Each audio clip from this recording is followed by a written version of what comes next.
전 세계가 충격에 빠졌습니다. 세계 각국도 테러 규탄에 동참하고 있습니다. 네, 지금까지 보도된 내용 그리고 앞으로의 전망 김주환 YTN 정치안보 전문기자와 함께 조금 더 짚어보도록 하겠습니다.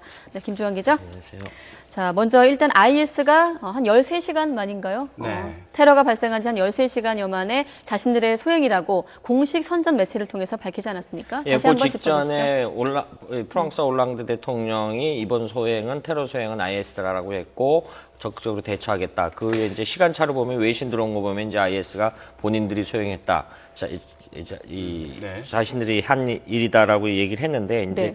IS의 기본 목표는 처음에 무장 단체였는데 자기들이 칼리프라는 국가를 만들겠다라고 하고 내년부터 이제 본격적으로 그 세대결을 하겠다라고 이미 공표하지 않았습니까? 네. 이런 일련의 과정을 이제 무장 단체에서 국가 틀을 가는 거를 국제정책 용어로 이제 무력 정치라고 하거든요. Armed Politics라 해서 이런 과정이 이제 과거에 실제 인류사에 보면 처음에 폭력 단체였다가 국가화되는 경우가 없잖아요. 있었거든요. 이런 과정을 가는데 유럽 국가들이 이 부분에 대해서 굉장히 지금 사실은 곤혹스러워하죠. 그러니까 IS가 지금 쭉 언론을 통해서 비춰주면 굉장히 비인간적이고 극악무도한 행위를 굉장히 많이 자행하지 않습니까? 네. 그럼에도 불구하고 자체 내부적으로는 뭐 그 여러 가지 석유 밀수라든가 이런 것에서 자금이 풍부하고 그리고 거기에 무모하게 따르는 세계의 젊은이들도 있고요. 우리나라도 김군이라고 김모군이. 네. 김모군이 과거에 그런 적도 있었으니까 이렇게 추정하는 게 있고 또 추정하게 할 수 있는 매개 수단이 바로 SNS죠. 이런 거를 통틀어서 이제 그 하이브리드 워라고 하거든요. 이게 전통적 어떤 국가를 부시고 군사적 사냥을 하는 이건 이런 전쟁은 기한도 없어요. 언제 끝날지도 몰라요. 그러니까 이런 게 굉장히 21세기 들어와서 굉장히 급속도로 발전하고 있는데 그중에 그거를 가장 상징적인 게 IS다 이렇게 정리할 수 있죠. 예. 네. 그런데 그 테러가 발생한 지 10시간이 넘었습니다. 그 사이에 IS가 했을 것이다. 이런 이제 추정이 계속 되어 왔거든요.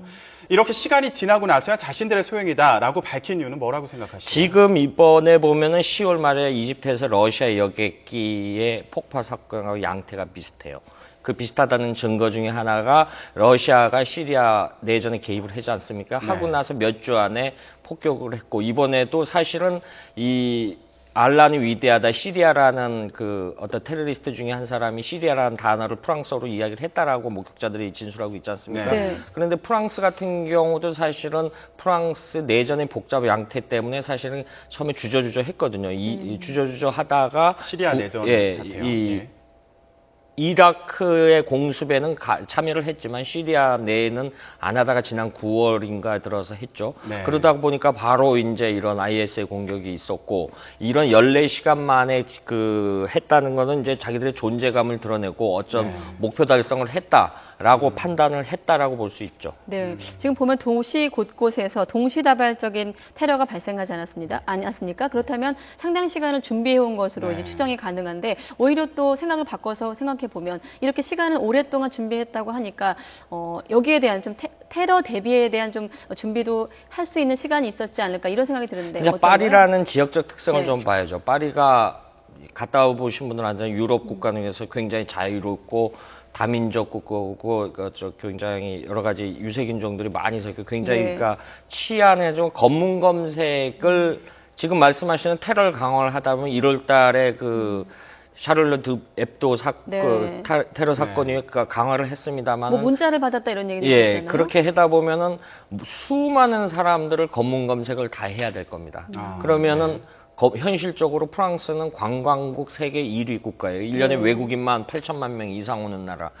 이런 부분도 가만히 됐을 수 있겠죠. 그리고 사실 테러라는 거는 굉장히 이 방어자 입장에서는 막기가 굉장히 힘든 부분. 언제 어디서 어떤 형태로 공격을 해올지 모르기 때문에 그렇다 굉장히 하더라도 힘든 말씀하신 부분이 있죠. 대로 테러에 대한 경계가 그 샤를리 앱도 사건 이후 더 강화됐는데 어떻게 총기랑 폭탄을 이렇게 메고 다닐 수 있었는지도 메고 의문이거든요. 다니다 보면 프랑스도 기본적으로 이제 숨겼다고 해야겠죠. 예. 했는데 여기가 좀 어떤 좀 다른 유럽 국가들하고 이 무슬림이 많은 이유 중에 하나가 무슬림이 많은 구조가 과거 북아프리카나 아랍 국가들 지금 레바논 이 일대가 제국주의 때 식민지 모국 종주국이었거든요. 네. 그런데 프랑스 같은 경우는 무슬림이라도 방글라데시나 이 동남아 사람들이 많이 갔는데 프랑스 같은 경우는 구조적으로 북아프리카 지역 사람들이 많이 넘어가 살거든요. 이 기본적으로 전사들을 키울 수 있는 기본 양태가 돼 있고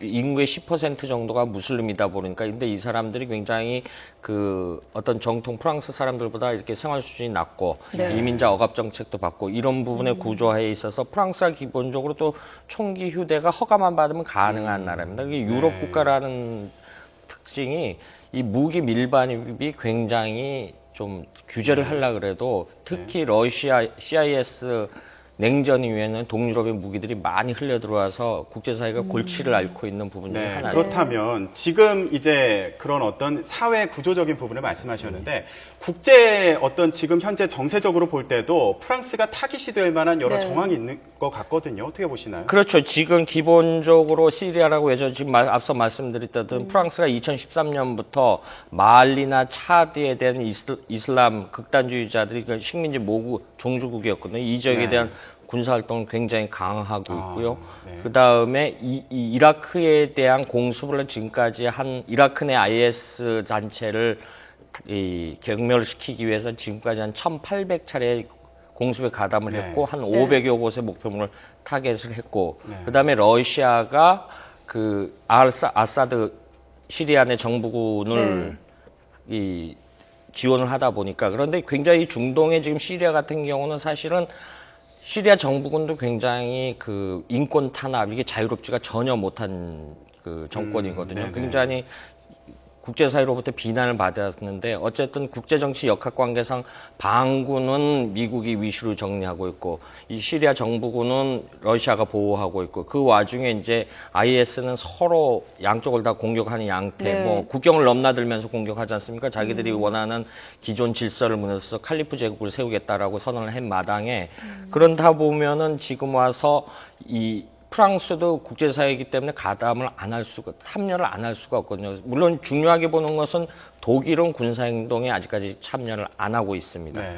그러니까 역설적으로 지금으로선 프랑스 테러가 돋보이고 독일은 과연 이 메르켈 네. 정부가 시리아 난민들 보호하는 정책을 좀 돋보이는 이런 예. 좀 상대성이 있는 거죠. 결국은 이제 국제사회의 IS 공습에 대한 공조, 거기에 자극받은 또 IS의 테러. 그렇죠. 그럼 다시 역할. 여기에 또 국제사회가 어떻게 대응할 것인가, 강경 대응할 것인가, 또 신중한 근데 입장을 보일 것인가가 국제사회가 관건 당장 아니겠습니까? G20을 터키에서 열릴 예정입니다. 그 의견 조율하기가 굉장히 쉽지 않을 겁니다. 왜냐하면 국가 간에 이해하는 바가 굉장히 다 상충되기 때문에요. 예. 굉장히 당 때문에 그러면 이건 이제 과거 1991년 이라크 전쟁 때도 보면은 국제사회가 공조를 했는데 결국은 전쟁을 수행하려면은 돈이 들어갑니다.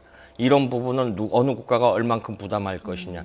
사실은 2014년부터 우크라이나 사태나 시리아 사태 때에서 미국이 강력한 모습을 보여주지 못했어요. 그러다 네. 보니까 중동 지역에 지금 이 IS가 바로 한 이유 중에 하나는 권력의 진공 상태가 발생하다 보니까 그 틈새를 이제 알카에다의 분파 세력들이 해서 지금까지 자기들이 칼리프 국가를 만들고 이렇게 커왔고 거기에 리비아나 이런 나라들이 아랍의 봄 이후로 굉장히 그 경제가 안 좋아지지 않습니까? 석유 같은 경우로 밀거래하고 이런 걸 내정 경제라고 하는데 이런 부분에 있어서 했는데 어떤 국가 단위는 아니지만은 어떤 무장 단체지 않습니까? 이런 나라들이 정통 국가를 상대로 공격을 하고 사람들을 굉장히 많이 죽이고 이런 양태가 벌어지는 거죠. 네, 알겠습니다. 앞으로 이어질 G20 정상회의도 좀 지켜봐야 될 것으로 보입니다. 네, 오늘 그 파리 테러 사태 관련해서 김주환 정치안보 전문기자와 함께 얘기 나눴습니다. 감사합니다.